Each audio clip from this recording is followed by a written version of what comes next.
Hello and welcome everyone joining today's Marriott International Q1 2026 earnings call. At this time, all participants are in a listen-only mode. Later, you will have the opportunity to ask questions during the question and answer session. To register to ask a question at any time, please press star 1 on your telephone keypad. Please note this call is being recorded. We are standing by if you should need any assistance. It is now my pleasure to turn the meeting over to Jackie McConagha, Senior Vice President of Investor Relations. Please go ahead. Thank you. Good morning, everyone, and welcome to Marriott's first quarter 2026 earnings call. On the call with me today are Tony Capuano, our President and Chief Executive Officer, Jen Mason, our new Executive Vice President and Chief Financial Officer, and Pilar Fernandez, Senior Director of Investor Relations. Before we begin, I would like to remind everyone that many of our comments today are not historical facts and are considered forward-looking statements under federal securities laws. These statements are subject to numerous risks and uncertainties as described in our SEC filings, which could cause future results to differ materially from those expressed in or implied by our comments.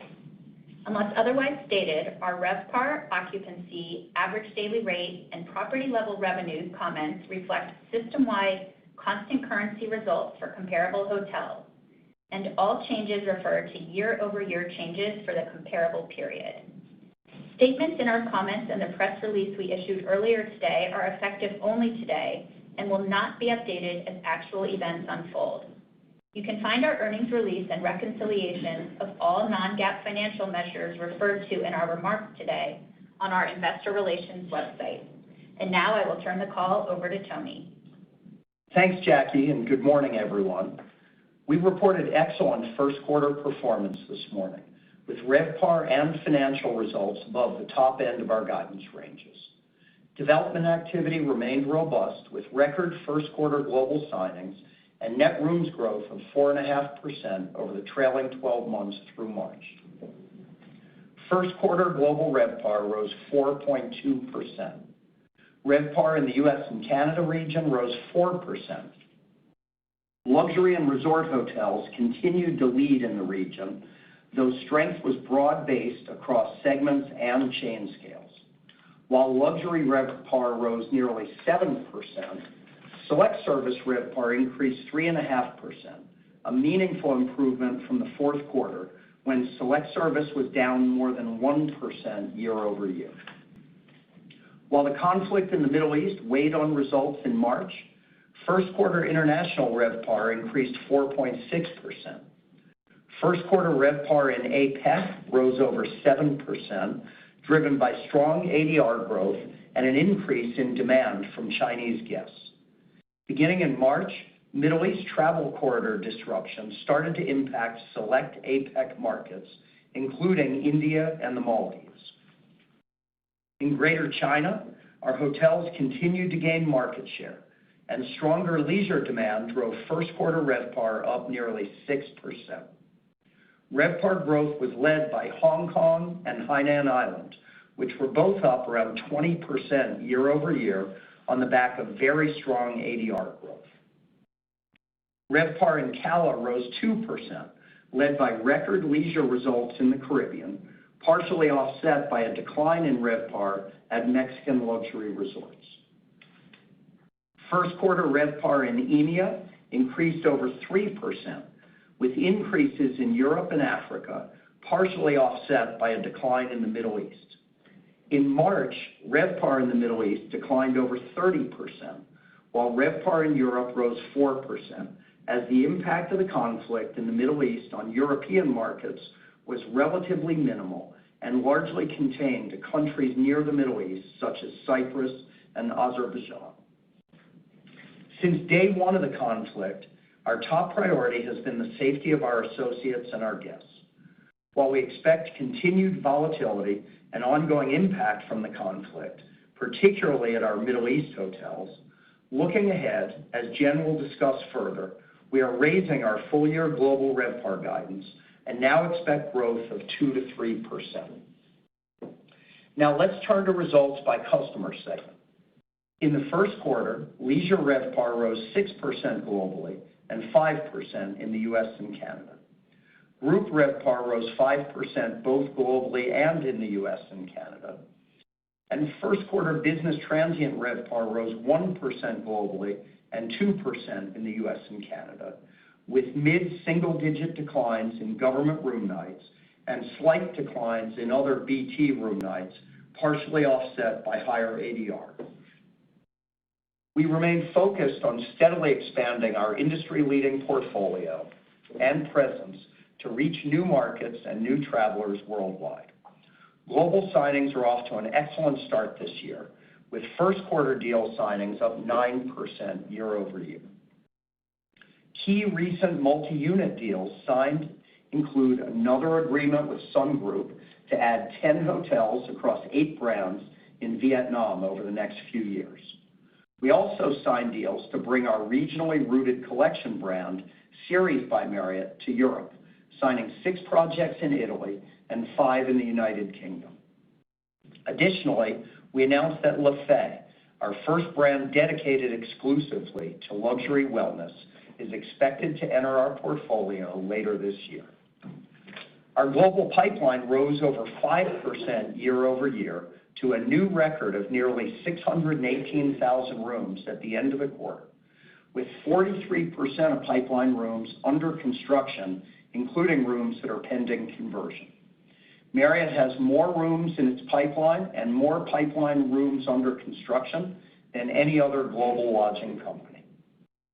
Conversions, including multi-unit deals, remain a significant driver of growth, representing over 35% of signings and over 40% of openings in the quarter.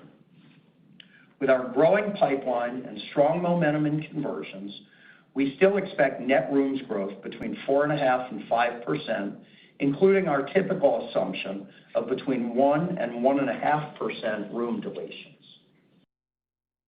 Our powerful industry-leading Marriott Bonvoy loyalty program had nearly 283 million members at the end of March. As we focus on enhancing engagement with our members, we've continued to roll out new co-branded credit cards around the world. Today, we have 37 cards in 13 countries after recently launching cards in Indonesia and Brazil. Our scale, combined with strong engagement, helps drive more direct bookings, more repeat stays, and value for owners across our worldwide system. And our multi-year technology transformation is well underway. Just yesterday, we transitioned our 1,000th hotel over to our new tech ecosystem. Our new technology platforms automate multiple processes that used to be done manually and are expected to enhance owner returns while positioning our hotel associates to focus more time on quality of service to deliver on customer expectations. We're also excited about increasingly leveraging AI across the company to assist our associates, serve our guests, and drive results for our owners. Some examples are rolling out AI-powered desktop assistants at our customer engagement centers and using AI for guest pre-arrival communications. As AI platforms continue to enrich the trip planning experience, we believe our unparalleled depth of inventory and global reach are significant competitive advantages. While it is early days for travel searching and planning in AI, we believe AI presents an exciting opportunity to connect directly and in a more personalized manner with our customers. And we're optimistic about the potential for AI to help strengthen our lower-cost direct booking channels. We continue to optimize our content for Gen AI services and are working with multiple players across the space. We're also very excited about beginning a phased rollout of robust natural language search experience on Marriott.com and our app planned by the end of the second quarter. This experience will leverage real-time inventory to respond to guest inquiries and help them explore our portfolio more easily, from answering hotel-level questions to supporting multi-destination searches. Before I end my prepared remarks, I want to express my sincere admiration and gratitude to all of our associates around the world for their hard work and dedication, with a special thanks and recognition for those who have been impacted by the conflict in the Middle East. And now I will turn the call over to Jen for more details on our financial results. Jen? Thank you, Tony. I'm very happy and honored to be here with you all this morning. While I have listened to over 130 earnings calls over my 33 years with Marriott, this is, of course, my first time on the call as CFO. I will start by reviewing our strong first quarter results. As Tony noted, global RevPAR rose 4.2%. First quarter total gross fee revenues increased 12% year over year to $1.43 billion, reflecting higher RevPAR, rooms growth, a 37% increase in co-branded credit card fees, and an over 70% increase in residential branding fees. Incentive management fees, or IMFs, rose 9% to $222 million in the first quarter, led by a 13% increase in the U.S. and Canada. Own leased and other revenue, net of own leased and other expenses, rose 21% due to higher termination fees and strong results at the Elegant Hotels in Barbados and certain other portfolio hotels. First quarter G&A rose 5% year over year, primarily due to timing of compensation costs, partially offset by lower litigation expenses. Adjusted EBITDA increased 15% to $1.4 billion, and adjusted diluted EPS rose 17% to $2.72. Now let's talk about the outlook for quarter two and full year. For the full year, we now expect 2 to 3% global RevPAR growth. This outlook incorporates our outperformance in the first quarter, as well as higher than previously anticipated RevPAR growth in the U.S. and Canada, with the strength seen across chain scales in the first quarter continuing into April. We are also raising our outlook in Greater China, where we now expect full-year RevPAR growth in the low single-digit range, primarily reflecting strong first quarter performance. We expect lower than previously anticipated RevPAR growth in the near term in APC, driven by softer long-haul demand into certain markets that rely on Gulf hub connectivity. Additionally, we are slightly reducing our outlook versus prior expectations in CALA for the rest of the year, primarily due to Mexico. Turning to EMEA, we assume that air capacity and travel sentiment will continue to be impacted, particularly in the Middle East, through the end of the year. As a reminder, the Middle East accounts for 3% of open rooms, 7% of pipeline rooms, and for full year 2025, 3% of global gross fees. We are lowering our RevPAR outlook in EMEA, reflecting continued year-over-year declines in our Middle East properties, with the most severe decline expected to occur in the second quarter. Our guidance assumes the conflict in the Middle East could impact full-year global RevPAR growth by 100 to 125 basis points. Finally, I'll note that the World Cup is still expected to add 30 to 35 basis points to global RevPAR growth this year. We are raising our 2026 gross fee guidance to $5.93 to $5.99 billion, up 9 to 10%.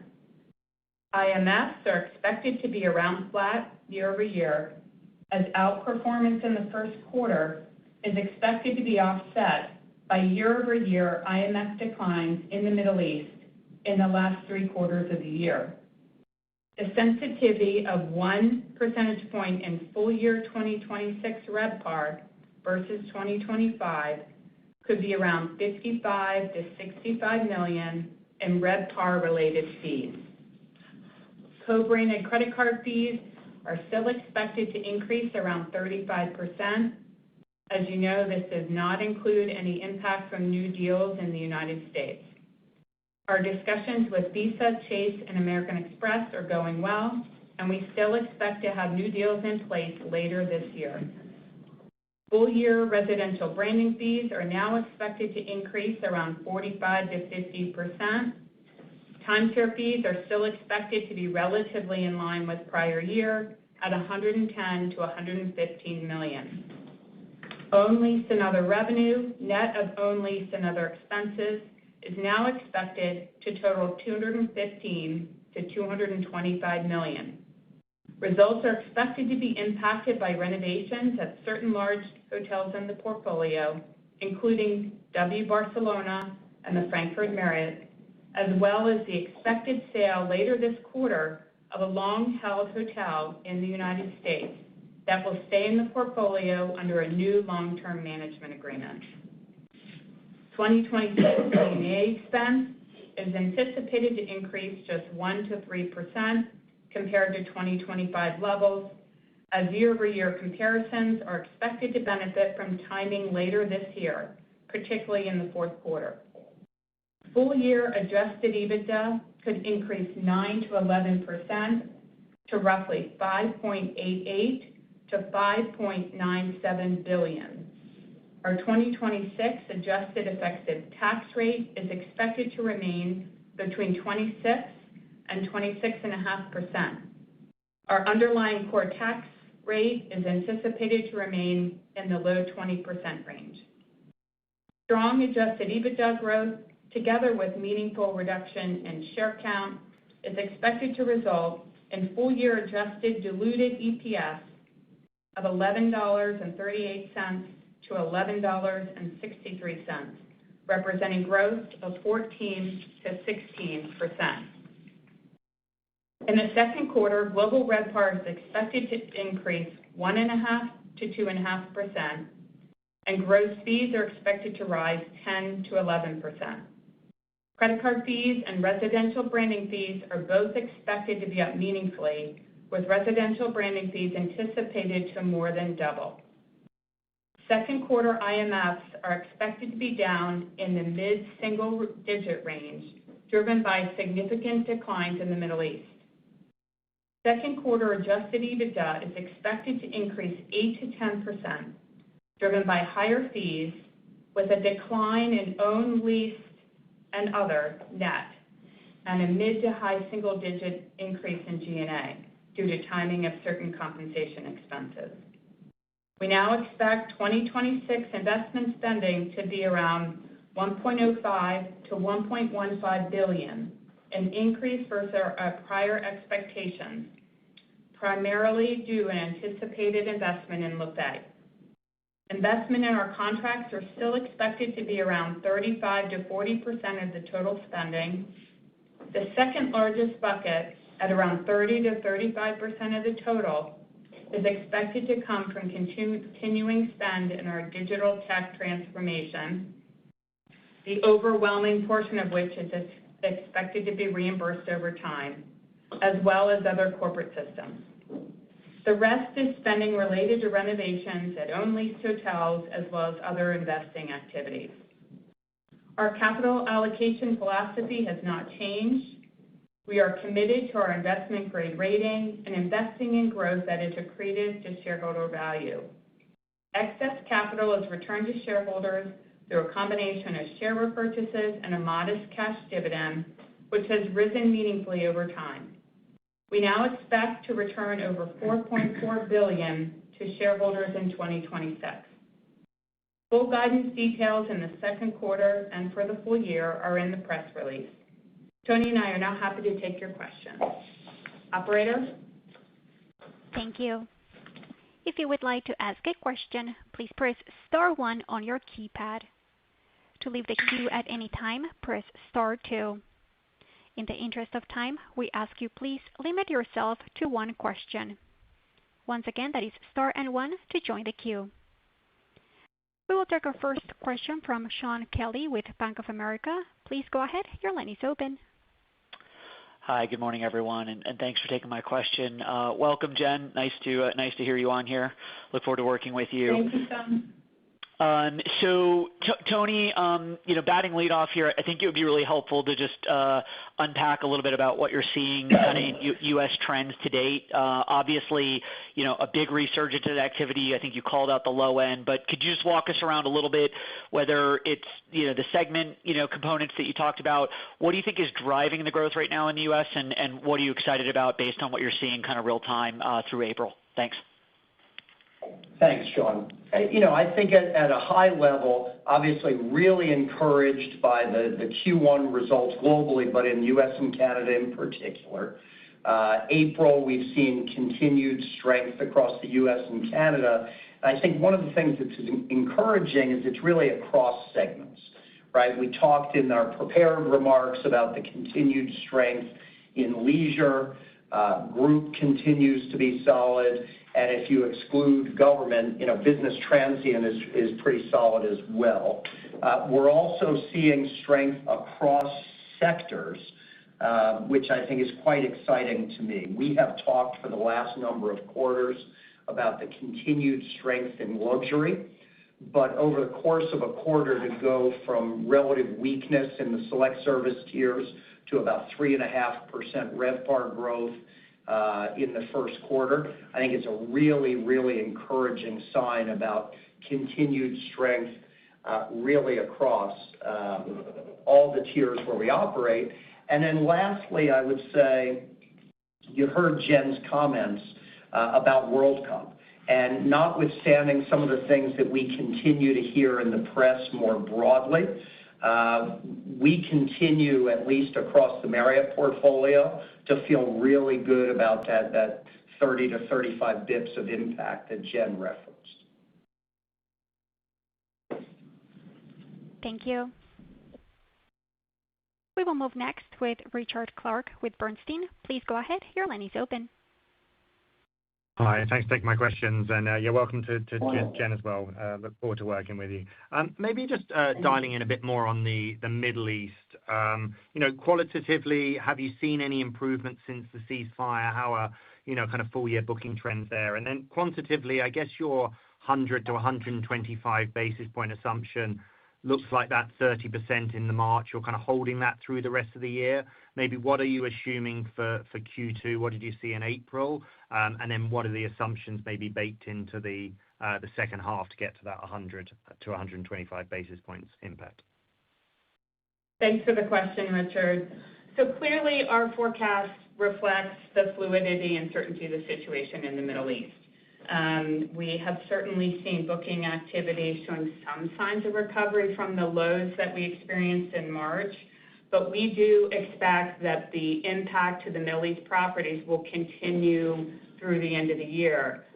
The hardest hit quarter we are looking at, or we're anticipating about a 50% reduction in RevPAR in Q2, but that it will continue to impact Q3 and Q4, but it will get better consecutively across the quarters. And just a reminder, Q4 of last year was an incredible quarter in the Middle East, driven by some large citywide events that drove high ADR. So we do expect recovery in the back half of the year sequentially, but we clearly are still seeing an impact. Thank you. We will move next with Stephen Grambling with Morgan Stanley. Please go ahead. Your line is open. Thanks. I may have missed in the remarks, but it looks like the investment spend ticked up a bit versus the prior guide. And I know you talked about some of the automation that's happened on the back end of some of the technology refresh that you've had underway, and you also touched on the optionality from AI. Can you perhaps talk bigger picture on how to think through investment spend from here? And is the AI component of this something that we should be thinking about will require incremental investment, or is that a lower capital spend and actually create some potential optionality for either fees or owners? Thanks. Thanks, Stephen. So maybe just to clarify or reiterate what Jen said in her prepared remarks. For this year, the bit of an uptick is almost entirely tied to the investment we're making in Lefay, our new luxury wellness platform. But I'll let Jen answer the second part of your question. Yeah, so if you think broadly, as I talked about in my prepared remarks of where we spend our investment dollars between investment in contracts, the big technology investment, and then investment in own lease. To Tony's point, the reason we raised guidance about $50 million was predominantly Lefay. As you think about 2027 and beyond, I would consider with our size and scale and growth, you would expect about the same amount of investment. We are not guiding for 27 for sure, but the categories of spend relatively stay the same. Thank you. Our next question comes from Michael Belisario with Baird. Please go ahead. Your line is open. Good morning. Thanks for taking my question. On the group segment, I think, Tony, you mentioned it being solid. Have you seen a similar uptick in bookings and pace as you have on the transient side? And on a related note, are there any of your tech upgrades, are they going to be benefiting either the group meeting planner or your potential Marriott market share going forward? Thank you. Sure. So I'll take the first part of your question. Obviously, we're very pleased with Group 1 performance in the quarter, and we expect Group to be a nice driver of growth for the remainder of the year. Our pace for the year is up about 5%, and while pace is not indicative of where Group RevPAR will actualize, we certainly are encouraged by the base of business on the books and continue to expect that to be a growth driver. Yeah, and then I think on the second part of the question, Michael, we expect the tech upgrades to help all the constituents we serve, our guests, our associates, and our owners, and to be impactful across every sector where we do business. The most notable place where I think there will be an impact of both the new technology platforms and our continued work on the AI front is in the generation of group RFPs. Thank you. We will move next with Dan Politzer with JP Morgan. Please go ahead. Hey, thanks for the question and looking forward to working together. I wanted to go back to the U.S. demand, and I think you guys specifically called out a broadening of demand, and Tony, I think you mentioned that select service really seemed to start to inflect in the first quarter. Can you maybe talk about what specifically is driving that, and how what do you think has changed over the last kind of 90 or 180 days? Yeah, it's a few things. I think again, notwithstanding some of the reported weakness in consumer confidence, I do think you're seeing some pivot to domestic travel because of some of the uncertainty. You are seeing some pivot to drive-to destinations versus fly-to destinations, given the impact of rising fuel prices on airline fares. And I think all of those dynamics are positively impactful to the lower chain scales where we operate. Yeah, and a few other things I might add to Tony's comments. First, I think the tax refunds, the increase in those year-over-year have had an impact, and the relative low supply growth in the U.S. and Canada over the last few years. Yeah, and then the last thing I might mention, Dan, we've spoken for the last few quarters about really digging into the consumer spending data that we get from our credit card partners. And really across demographics, we continue to see a prioritization of travel and experiences over consumption of hard goods. And even in lower income households, you're seeing that shift. And I think that's having a pretty materially positive impact on the performance of our select brands. Thank you. We will move next with Ari Klein with BMO Capital Markets. Please go ahead. Thanks and good morning. Tony, I think you mentioned business transient room nights declined outside of government slightly. Hoping you could provide a little bit more detail on what you're seeing there. And then just on the World Cup, you touched on the expectations being maintained there. Obviously, a lot of reports on softer demand and maybe some group cancellations. So any other color would be helpful. Thank you. Sure. Maybe I'll take the first one, and then I'll let Jen chat a little bit more about World Cup. So just to ground you, in Q1, global business transient RevPAR was up 1%, which compares favorably to being down 2% a quarter ago. To get to that 1% improvement, we saw a 3% increase in ADR. That's a global number, while room nights were down 2%. In the U.S. and Canada, business transient RevPAR was up 2%, again, largely driven by 3% ADR gains, and that was offset a little bit by a 1% room night decline. U.S. and Canada business transient RevPAR excluding government was up 2%. Government transient RevPAR was down 6%. Government RevPAR was down 12 to 13% in January and February, and then rose about 8% in March because the comps became a little bit easier. Great. And I'll take your question on World Cup. Despite what you're hearing and reading in the press, we continue to feel confident in our 30 to 35 basis point impact globally from World Cup. We did extensive research before we guided that number. We benchmarked against other large citywide events that we had experienced. The total revenues pacing up nicely over the match days and in line with our expectations, though there obviously is still a lot left to book, which is expected given where we are in this booking window and the fact that we haven't gotten the exact matchups for the latter half of the competition. The FIFA room block cancellations we expected for this type of event and had baked that into our forecast. And just a little bit on the mix, we expect the group occupancy for this type of event to be closer to the 15% range versus something like the Super Bowl that's in the 40% range.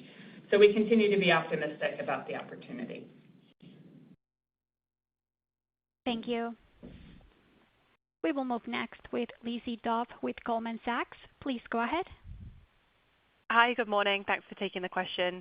Just wanted to ask on rooms growth and your latest thinking in terms of percent of that might come from conversions and new builds, any brands you're leaning into. And then you mentioned up front, I think about 7% of your pipeline is from Middle East. So just any impact that you're expecting there on the rooms growth side of things near term.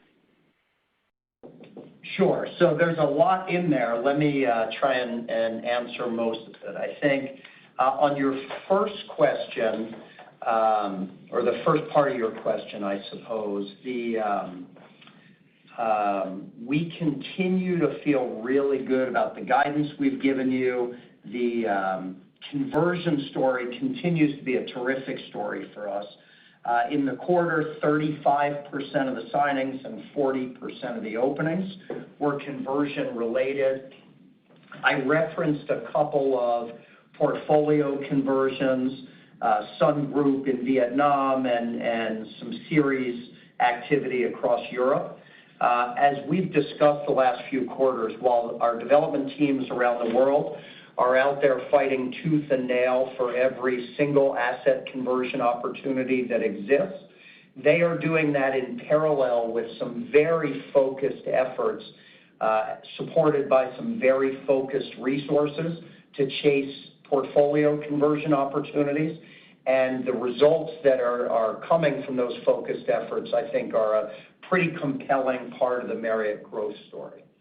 I think the second part of your question, remind me, Lizzie, I'm sorry. I don't know if they muted you. Specific brands.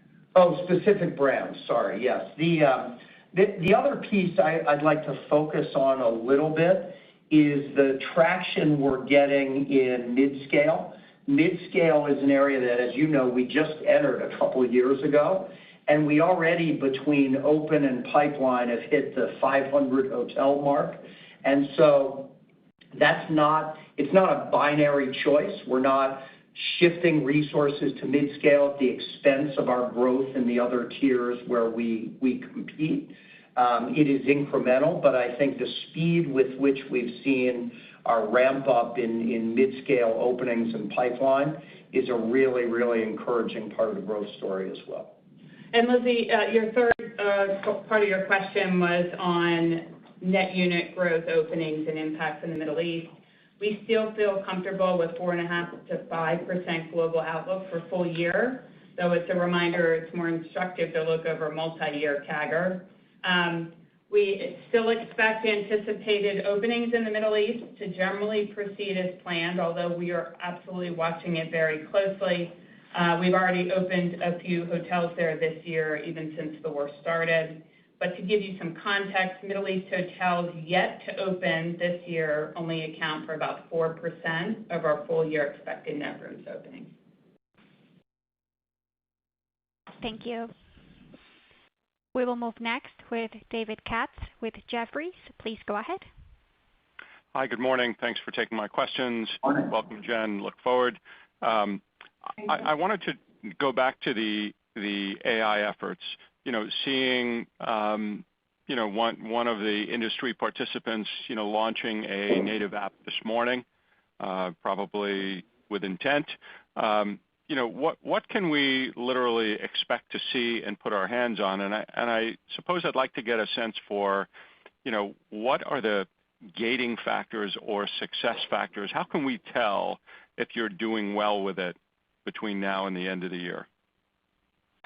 Great. Well, let me take a shot at that, and Jen, feel free to jump in and help me out.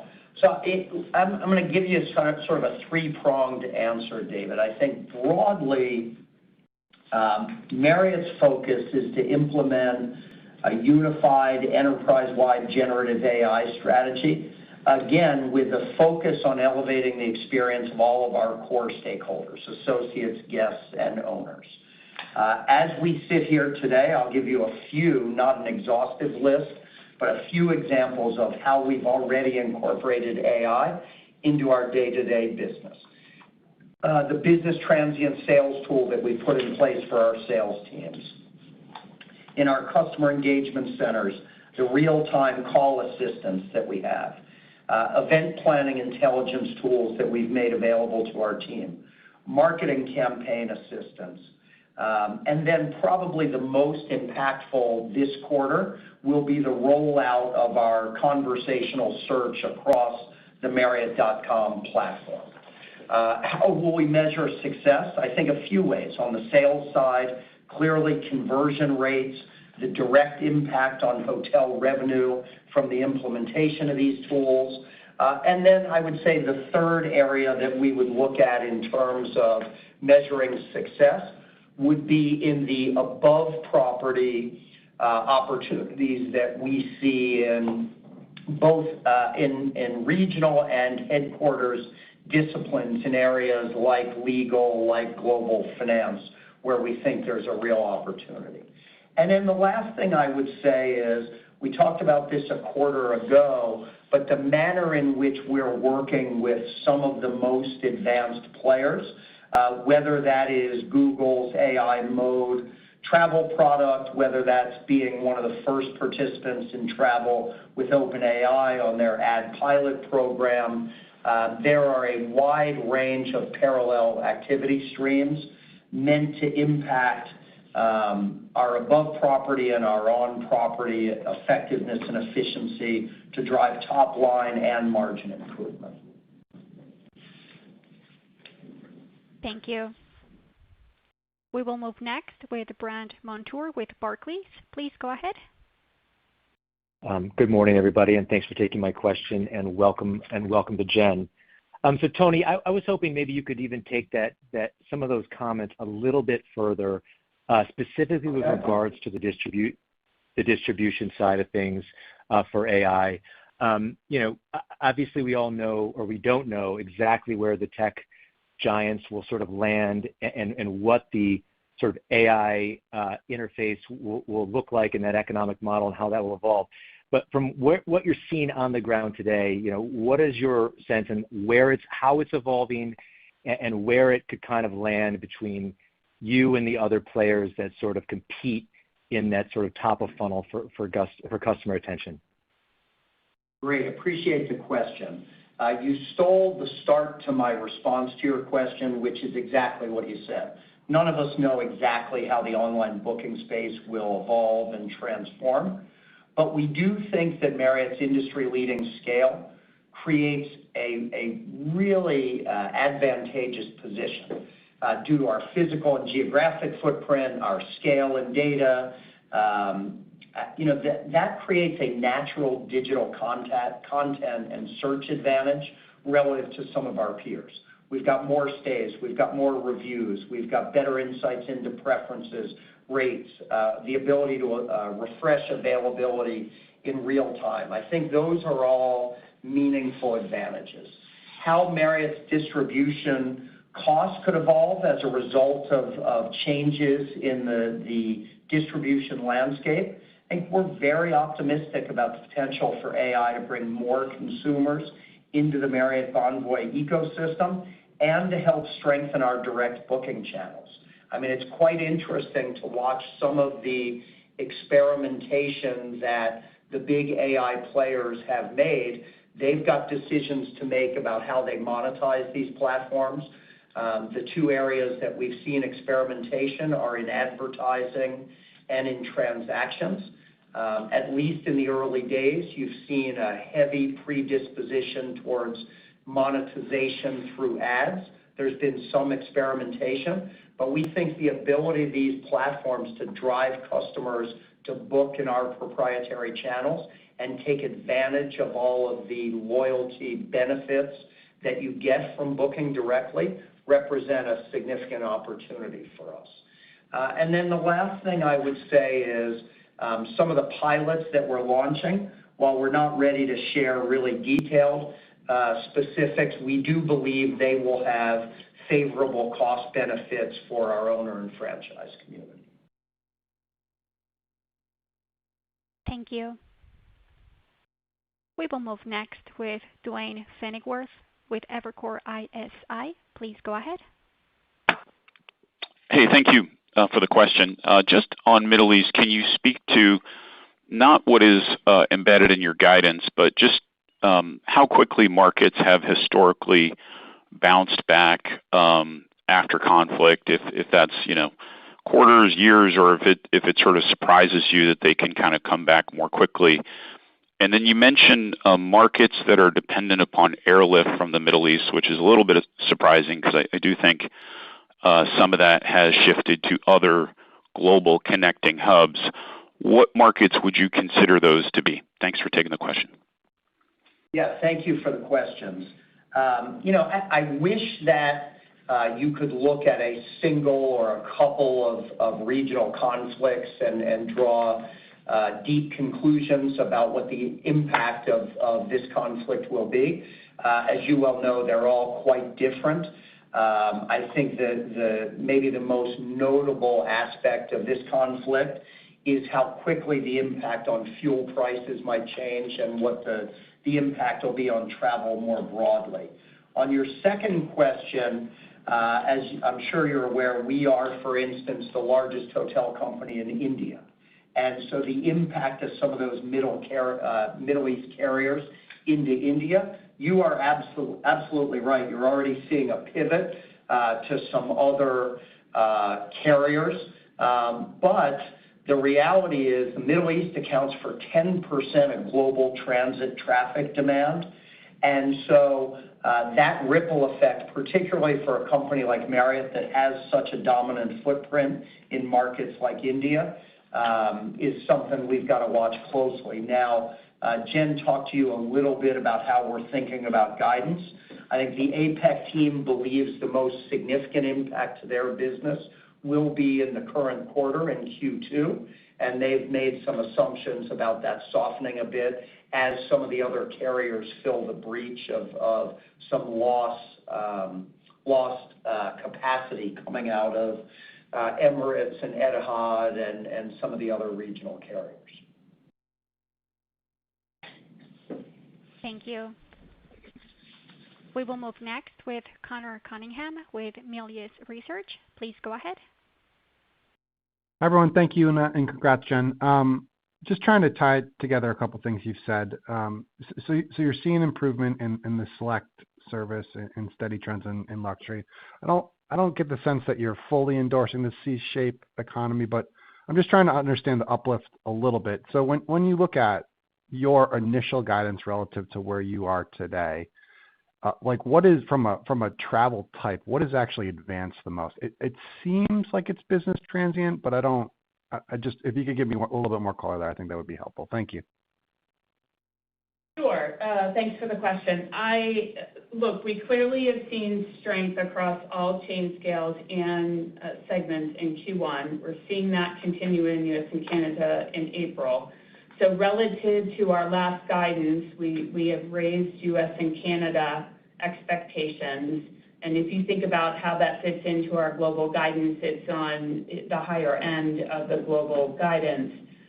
We are expecting higher strength in the first half of the year versus the second half. A lot of that is, and I'm talking U.S. and Canada right now, a lot of that is we expect uplift from the World Cup in Q2, and Q3. In Q4, we do expect a bit of an impact from the midterm elections. So relative to our last guidance, we certainly feel better about U.S. and Canada. And then as we talked about, I think if you go around the world, Middle East is by far the biggest impact. We're expecting 100 to 125 basis points. That being said, it's a very fluid, uncertain situation, and we are watching it closely and reacting. But that if things perform better there, that would be uplift to guidance. China, we are raising to low single digits. We had a great first quarter, predominantly driven by leisure, so we feel good about that. APC, Tony talked about that. That's in the near term, we are impacted by long-haul flights, but we expect that we will pick back up to where we were in the back half of the year. And in CALA, a little bit of reduction, mainly from Mexico, but otherwise, relatively, we feel good. Thank you.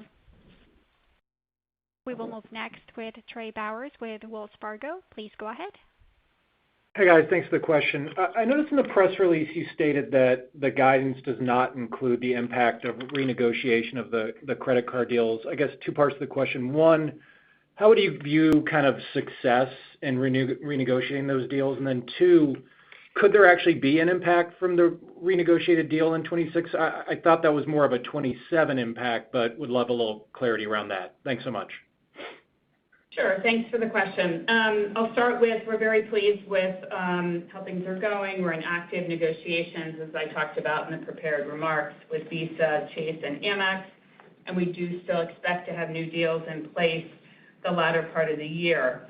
Your comment on timing, I think, is spot on. These deals take time to there's a renegotiation of the card that will bring benefit both to the loyalty program for guests and owners and to our royalty fees. So you can expect some upside this year, but the real opportunity is when you refresh the cards and relaunch them, and that will take some time. It is important to keep in mind the size and scale of our credit card program already. We are largest among the lodging companies, and so everything with, you have to think about it in that context already. Thank you. We will move next with Smedes Rose with Citi. Please go ahead. Hi, thanks. I know you've covered a lot of ground here, but I guess I wanted to ask specifically just on the leisure side, as you look out into kind of the summer vacation. You've kind of hinted at this, I think, but, do you see sort of solid evidence that Americans might be leaning into domestic travel here versus international travel, given, you talked about a little bit weaker in Mexico specifically, but just, a lot of other things going on. I'm just wondering if that's something you definitely see sort of a pattern of how you think about how the vacation period could shape up? Yeah, thank you for the question, Smedes. What I would tell you is, while I am very encouraged by what we saw in April, you heard in the prepared remarks some commentary about the pretty modest booking window of plus or minus 3 weeks for transient business. So, anecdotally, are we feeling good about the summer travel season? We are. We're hoping that, the benefit of tax refunds and the like will ripple through to that. But in terms of hard advanced booking data, that short transient window is really making it a little blurry right now. Yeah, and I would just say in terms of travel patterns, in the first few weeks of the conflict, we did see that U.S. travelers slowed their international bookings a bit, but those trends have normalized, and so we're back to kind of pre-conflict trends in terms of domestic versus international travel bookings from the U.S. Thank you. We will move next with Steve Pizzella with Deutsche Bank. Please go ahead. Your line is open. Hey, good morning, and thank you for taking our question. Just wanted to follow up a little more on the development, as it seems like conversions overall are going to be a bigger driver of net rooms growth longer term, including the licensing deals and multi-unit deals as you referenced. What do you view as the addressable market for these, and is there any difference in the fee structures? Yeah, so maybe I'll go in reverse order. The vast majority of the deals that we do are under fee structures that should be very familiar to you. They are, even if it's a multi-unit conversion deal, the fees, whether they are managed fees in a managed scenario or franchise fees in a licensed deal, they are very typical to the sorts of deals you've grown accustomed to over the year. In terms of the addressable market, Jackie may kick me if I say infinite, but it's something approaching infinite. I mean, notwithstanding the really tremendous market share we enjoy in the U.S. and Canada and globally, you've got markets around the world where we've got, mid-single-digit market share. So the runway for growth and the runway for conversions, you think about markets like Europe, where you've still got a very significant portion of the lodging supply that are independents, which is fertile hunting grounds for us. And then the last thing I would say is the fact that we've got such compelling conversion platforms across effectively every quality tier where we operate allows us to think pretty aggressively about the trajectory for conversion volume for the next number of years. Thank you.